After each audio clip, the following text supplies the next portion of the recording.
ನೋಡಿ ರೈಸ್ ನೋಡಿ ಎಷ್ಟು ಚೆನ್ನಾಗಿ ಬಂದಿದೆ ಅಂತ ನೋಡಿ, ಯಾವ ರೀತಿ ಬಂದಿದೆ ಅಂತ ನೋಡಿ, ಕಟ್ಟಾಗಲಿಲ್ಲ ನೋಡಿ, ಎಷ್ಟು ಚೆನ್ನಾಗಿ ದಮ್ ಬರ್ತಾ ಉಂಟು ಅಂತ. ಮುದ್ದೆ ಆಗಲಿಲ್ಲ ನೋಡಿ, ಇಷ್ಟೊಂದು ಚೆನ್ನಾಗಿದೆ ಅಲ್ಲ.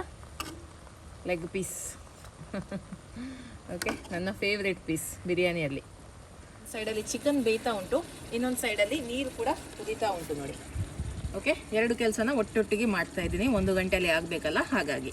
ಹಾಯ್ ಎಲ್ಲರಿಗೂ, ಇವತ್ತು ನಾನು 1 kg ಚಿಕನ್ ದಮ್ ಬಿರಿಯಾನಿ 1 ಅವರಲ್ಲಿ ಮಾಡಿ ತೋರಿಸ್ತಾ ಇದ್ದೀನಿ, ಅದು ಕೂಡ ಹೋಮ್ ಮೇಡ್ ಬಿರಿಯಾನಿ ಮಸಾಲಾ ಪೌಡರಿಂದ. ಹಾಗಾದ್ರೆ ಇದನ್ನು ಯಾವ ರೀತಿ ಮಾಡೋದು ಅಂತ ನೋಡುವ. ಅದಕ್ಕಿಂತ ಮುಂಚೆ ನನ್ನ ರೆಸಿಪೀಸ್ ಎಲ್ಲ ನಿಮ್ಗೆ ಇಷ್ಟ ಆಗ್ತಾ ಇದೆ, ವಿಡಿಯೋಗೊಂದು ಲೈಕ್ ಕೊಡಿ, ಹಾಗೆ ವಿಡಿಯೋನ ಫ್ರೆಂಡ್ಸ್ ಜೊತೆ ಫ್ಯಾಮಿಲಿ ಜೊತೆ ಎಲ್ಲ ಶೇರ್ ಮಾಡಿ.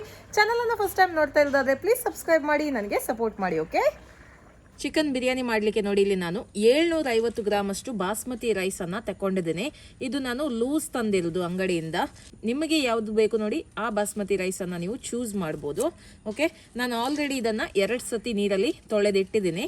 ಈಗ ಇದಕ್ಕೆ ನೀರು ಹಾಕಿ 20 ನಿಮಿಷ ನಾವು ಇಡಬೇಕು. 20 ನಿಮಿಷ ಇದು ಹೀಗೇನೆ ಇರಲಿ. ಅಷ್ಟರ ತನಕ ನಾವು ಚಿಕನನ್ನು ಮ್ಯಾರಿನೇಟ್ ಮಾಡುವ. ಈಗ ಇಲ್ಲಿ 1 kg ಚಿಕನನ್ನು ತಗೊಂಡಿದ್ದೇನೆ. ಲೆಗ್ ಪೀಸಿಗೆ ಮಾತ್ರ ಕಟ್ ಹಾಕಿದ್ದೇನೆ. ಚಿಕನ್ ಬಿರಿಯಾನಿಯಲ್ಲಿ ಈ ಥರ ಲೆಗ್ ಪೀಸ್ ಸಿಕ್ಕಿದ್ರೆ ತುಂಬಾ ಚೆನ್ನಾಗಾಗುತ್ತೆ. ಸೊ 2 ಲೆಗ್ ಪೀಸ್ ಉಂಟು, ಅದಕ್ಕೆ ಮಾತ್ರ ಈ ಥರ ಒಂದು ಕಟ್ಸ್ ಹಾಕಿದ್ದೇನೆ. ಇದನ್ನು ಚೆನ್ನಾಗಿ ತೊಳೆದು ರೆಡಿ ಮಾಡಿ ಇಟ್ಟರೆ ಆಯಿತು. ಈಗ ಸ್ಟೆಪ್ ನಂಬರ್ 3ಗೆ ಹೋಗುವ. ಮನೆಯಲ್ಲೇ ಬಿರಿಯಾನಿ ಮಸಾಲ ಪುಡಿಯನ್ನು ರೆಡಿ ಮಾಡುವ.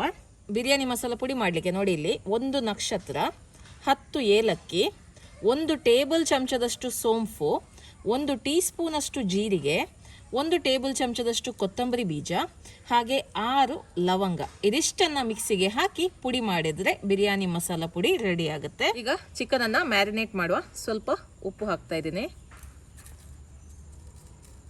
ಅರ್ಧ ಚಮಚದಷ್ಟು ಅರಿಶಿಣದ ಪುಡಿ, 2 ಟೇಬಲ್ ಚಮಚದಷ್ಟು ಅಚ್ಕಾರದ ಪುಡಿ, 3 ಟೇಬಲ್ ಚಮಚದಷ್ಟು ಶುಂಠಿ ಬೆಳ್ಳುಳ್ಳಿ ಪೇಸ್ಟ್. ನಾನಿಲ್ಲಿ 10 ಮೆಣಸಿನಕಾಯಿ ತಗೊಂಡಿದ್ದೀನಿ. ಇದಷ್ಟು ಖಾರ ಇಲ್ಲ. ಖಾರದ ಮೆಣಸಾದರೆ 4 ರಿಂದ 5 ಹಾಕಿದ್ರೆ ಸಾಕು. ನೀವು ಕಟ್ ಮಾಡಿ ಕೂಡ ಹಾಕ್ಬೋದು, ಅಥವಾ ಈ ಥರ ಕ್ರಷ್ ಮಾಡಿ ಕೂಡ ಹಾಕ್ಬೋದು. 2 ನಿಂಬೆ ಜ್ಯೂಸ್, 1 ಕಪ್ಪಷ್ಟು ಮೊಸರು, 1 ಕಪ್ಪಷ್ಟು ಕೊತ್ತಂಬರಿ ಸೊಪ್ಪು ಹಾಗೂ ಅರ್ಧ ಕಪ್ಪಷ್ಟು ಪುದೀನ ಸೊಪ್ಪು, 1 ಕಪ್ಪಷ್ಟು ಫ್ರೈ ಮಾಡಿರುವಂಥ ಈರುಳ್ಳಿ, 2 ದೊಡ್ಡ ಈರುಳ್ಳಿಯನ್ನು ಫ್ರೈ ಮಾಡಿದರೆ ಆಯಿತು. ಬಿರಿಯಾನಿ ಮಸಾಲ ಪುಡಿ ಮನೆಯಲ್ಲೇ ತಯಾರಿಸಿದ್ದು, 100 ml ಎಣ್ಣೆಯನ್ನು ಹಾಕ್ತಾ ಇದ್ದೀನಿ. ಈರುಳ್ಳಿಯನ್ನು ಫ್ರೈ ಮಾಡಿರುವ ಎಣ್ಣೆಯನ್ನೇ ಬಳಸಿದರೆ ಆಯಿತು.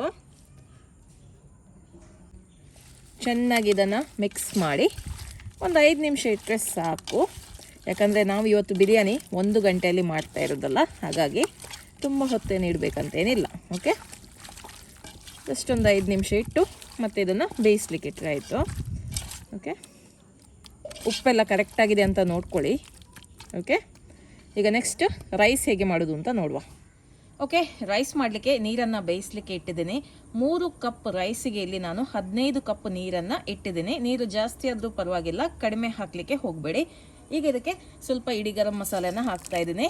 ಸ್ವಲ್ಪ ಚಕ್ಕೆ, ಲವಂಗ, ಏಲಕ್ಕಿ, ಲವಂಗದ ಎಲೆ, ನಕ್ಷತ್ರ ಇದನ್ನೆಲ್ಲ ಹಾಕಿದ್ದೀನಿ. ಹಾಗೆ ಇದಕ್ಕೆ ನಾನು ಹಾಕ್ತಾ ಇದ್ದೀನಿ 3 ಟೇಬಲ್ ಚಮಚದಷ್ಟು ಎಣ್ಣೆ. ಈರುಳ್ಳಿ ಫ್ರೈ ಮಾಡಿರುವಂಥ ಎಣ್ಣೆಯನ್ನೇ ನಾನಿಲ್ಲಿ ಯೂಸ್ ಮಾಡ್ತಾ ಇರೋದು. ಹಾಗೆ 1 ನಿಂಬೆ ಜ್ಯೂಸನ್ನು ಕೂಡ ಹಾಕ್ತಾ ಇದ್ದೀನಿ. ಇದು ಹಾಕೋದ್ರಿಂದ ರೈಸ್ ನಿಮಗೆ ತುಂಬಾ ಚೆನ್ನಾಗಿ ಬರುತ್ತೆ, ಉದುರಾಗಿ ಬರುತ್ತೆ, ಮುದ್ದೆ ಆಗೋದಿಲ್ಲ ರೈಸ್.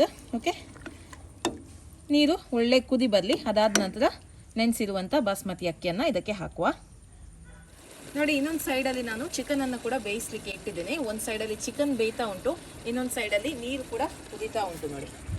ಓಕೆ, 2 ಕೆಲಸನ ಒಟ್ಟೊಟ್ಟಿಗೆ ಮಾಡ್ತಾ ಇದ್ದೀನಿ, 1 ಗಂಟೆಯಲ್ಲಿ ಆಗಬೇಕಲ್ಲ, ಹಾಗಾಗಿ. ಓಕೆ, ನೋಡಿ ನೀರು ಕುದೀತಾ ಉಂಟು. ಇದಕ್ಕೆ ನಾನು ಉಪ್ಪನ್ನು ಹಾಕ್ತಾ ಇದ್ದೀನಿ. ಸ್ವಲ್ಪ ಉಪ್ಪು ಜಾಸ್ತಿನೇ ಹಾಕಿಕೊಳ್ಳಿ. ಈಗ ಬಾಸ್ಮತಿ ಅಕ್ಕಿಯನ್ನು ಕೂಡ ಹಾಕುವ.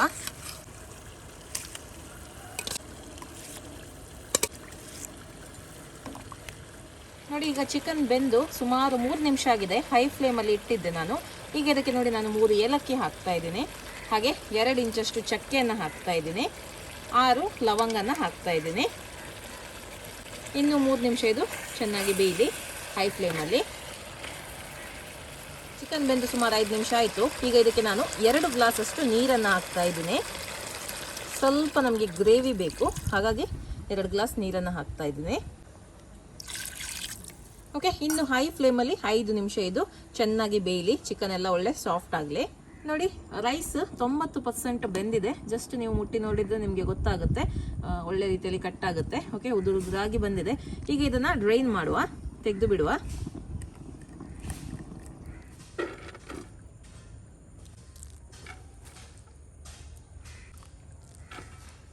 ಇದರ ಮೇಲೆ ತಣ್ಣೀರನ್ನು ಹಾಕ್ತಾ ಇದ್ದೀನಿ. ಅಂದರೆ ರೈಸ್ ಇನ್ನು ಬೆಂದು ಹೋಗಬಾರ್ದು, ಅದಕ್ಕೋಸ್ಕರ ತಣ್ಣೀರನ್ನು ಹಾಕೋದು, ಯಾಕಂದರೆ ದಮ್ ಕೊಡ್ಲಿಕ್ಕೆ ಉಂಟಲ್ಲ, ಹಾಗಾಗಿ. ನೋಡಿ, ಈಗ ಚಿಕನ್ ಬೆಂದಿದೆ. ಈಗ ಫ್ಲೇಮನ್ನು ಪೂರ್ತಿಯಾಗಿ ಲೋ ಮಾಡಿದ್ದೀನಿ. ಗ್ರೇವಿ ಕೂಡ ನೋಡಿ ಲೈಟಾಗಿ ತಿಕ್ ಆಗ್ತಾ ಬಂತು. ಈಗ ರೈಸನ್ನು ಹಾಕುವ. ಇದೇ ಪಾತ್ರೆಯಲ್ಲಿ ನಾನು ದಮ್ ಕೊಡ್ತಾ ಇರೋದು.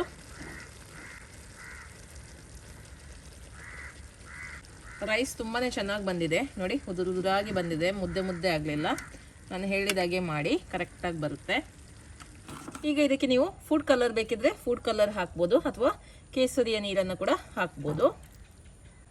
4 ಟೇಬಲ್ ಚಮಚದಷ್ಟು ತುಪ್ಪವನ್ನು ಹಾಕ್ತಾ ಇದ್ದೀನಿ.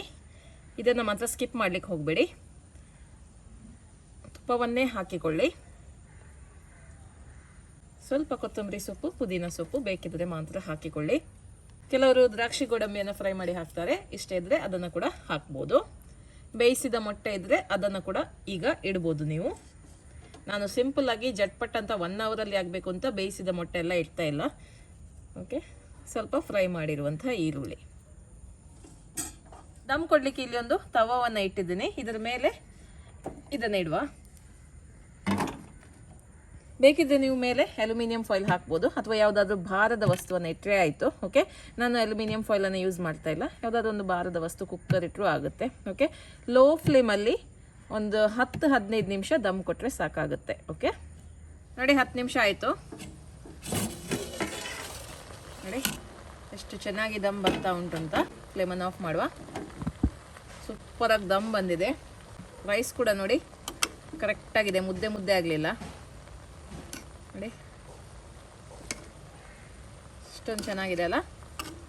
ಲೆಗ್ ಪೀಸ್ ಓಕೆ, ನನ್ನ ಫೇವ್ರೆಟ್ ಪೀಸ್ ಬಿರಿಯಾನಿಯಲ್ಲಿ. ಓಕೆ, ಇನ್ನು ಇದನ್ನು ಸರ್ವ್ ಮಾಡುವ. 1 ಗಂಟೆಯಲ್ಲಿ ಅತ್ಯಂತ ಸುಲಭ ವಿಧಾನದಲ್ಲಿ 1 kg ಚಿಕನ್ ದಮ್ ಬಿರಿಯಾನಿ ಮಾಡುವ ವಿಧಾನ. ನಾಳೆ ಸಂಡೇ, ನೀವು ಕೂಡ ಇದನ್ನು ಟ್ರೈ ಮಾಡ್ಬೋದು ಮನೆಯಲ್ಲಿ. ನೋಡಿ, 1 ಗಂಟೆಯಲ್ಲಿ ಆಗುವಂಥ 1 kg ಚಿಕನ್ ದಮ್ ಬಿರಿಯಾನಿ ರೆಡಿಯಾಗಿದೆ. ನಾನು ಹೇಳಿದಾಗೆ ಮಾಡಿ. ರೈಸ್ ನೋಡಿ ಎಷ್ಟು ಚೆನ್ನಾಗಿ ಬಂದಿದೆ ಅಂತ ನೋಡಿ, ಯಾವ ರೀತಿ ಬಂದಿದೆ ಅಂತ ನೋಡಿ, ಕಟ್ ಆಗಲಿಲ್ಲ. ಚಿಕನ್ ಲೆಗ್ ಪೀಸ್, ಚಿಕನ್ ಕೂಡ ಒಳ್ಳೆ ರೀತಿಯಲ್ಲಿ ಬೆಂದಿದೆ ನೋಡಿ, ಎಷ್ಟು ಸುಲಭದಲ್ಲಿ ಕಟ್ ಆಗ್ತಾ ಉಂಟು. ವಾವ್, ಬಿರಿಯಾನಿ ರೆಡಿ ಆಗಿದೆ. ನಾನಂತೂ ಮತ್ತೆ ಆರಾಮ್ಸೆ ಕೂತ್ಕೊಂಡು ಎಂಜಾಯ್ ಮಾಡ್ತೇನೆ. ನೀವು ಕೂಡ ಇದೇ ರೀತಿ ಬಿರಿಯಾನಿಯನ್ನು ಟ್ರೈ ಮಾಡಿ ನಿಮ್ಮ ಅಭಿಪ್ರಾಯವನ್ನು ನನಗೆ ತಿಳಿಸಿ. ಓಕೆ, ಬಾಯ್.